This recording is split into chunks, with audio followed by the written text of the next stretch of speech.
Oui, oui, avec vous, docteur Jean-Michel Cohen, on va s'intéresser aux plats surgelés. Sont-ils vraiment bons pour la santé? C'est pratique, c'est rapide, c'est varié, c'est simple à cuisiner, mais est-ce que c'est bon?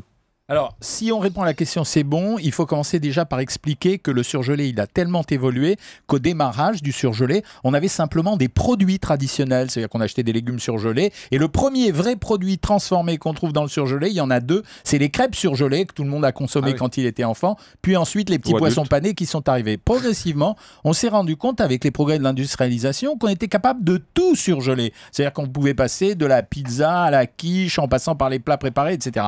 Et comme l'évolution de notre vie a fait que la modification du temps de travail, etc., on a besoin de gagner un petit peu de temps, tout le monde s'est jeté sur les plats surgelés. La problématique, c'est qu'on les veut et on les veut pas cher. Et c'est le pas cher qui nous pose un problème. Alors par exemple, j'avais envie qu'on me pose une question, là si quelqu'un m'écoute qui la pose, pourquoi par exemple quand on lit dans un plat surgelé protéines de poids? Qu'est-ce que ça veut dire? Vous lisez la liste des ingrédients, personne vous écoute, protéines personne de poids, personne n'a appelé, tant pis.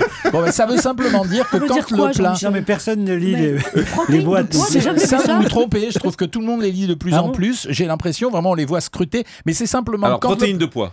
Ça veut dire que quand un plat n'est pas suffisamment chargé en protéines, on va rajouter une poudre de protéines qui va être une poudre artificielle de telle façon à avoir un bon rapport nutritionnel. Donc, ça veut dire que si je fais, par exemple, un bœuf bourguignon surgelé, mais que mon bœuf, il était trop gras, je vais rajouter des protéines de poids pour avoir un taux de protéines qui va remonter. La difficulté de cette histoire, c'est que les protéines de poids n'ont pas la même valeur biologique du tout que les protéines de viande. Ça veut dire que ça va pas être le même apport qu'on va donner au corps. Mais ça veut dire, attendez, toutes les protéines ne se valent pas? Non, toutes les protéines ne se valent pas. Par exemple, les protéines végétales vont avoir un degré d'assimilation qui seront moins bons et seront moins complètes que des protéines qui seront ou d'origine animale ou certaines protéines végétales comme la protéine de soja qui est meilleure.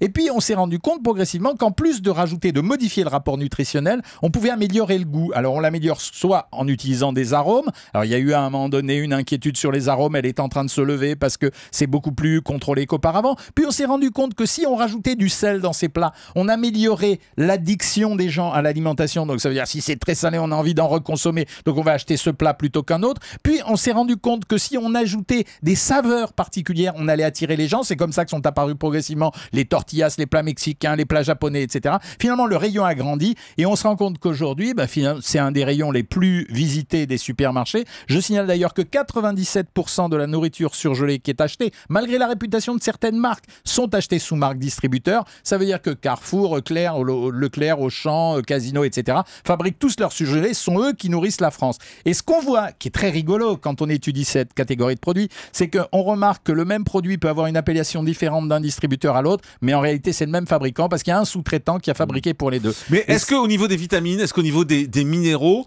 est-ce que c'est la même chose qu'un produit frais? Alors, ils s'en rapprochent la plupart du temps. Ils arrivent à fabriquer le même produit que ce qu'on consomme quand on le mange frais. C'est pour ça que le combat des gens qui disent « faut pas manger transformé parce que c'est une tendance », il n'est pas vraiment justifié. Par contre, au niveau de la transformation des goûts, au niveau des apports nutritionnels, on n'a pas la même chose. Parce que quand vous achetez, par exemple, une coquille Saint-Jacques au riz, les appellations magnifiques qu'ils ont sur les trucs, sur les étiquettes, vous vous rendez compte qu'il y a 12% de coquille Saint-Jacques et 88% de riz. Quand vous faites un riz aux coquilles Saint-Jacques chez vous, vous êtes un peu plus généreux que ça. Donc ça veut dire que vous mangez pas vraiment pareil. Vous mangez moins cher, un peu plus gras souvent, un peu plus riche en féculents et un peu moins protéiné parce que c'est comme ça qu'on abaisse les goûts. Le grand direct des médias, Jean-Marc Morandini.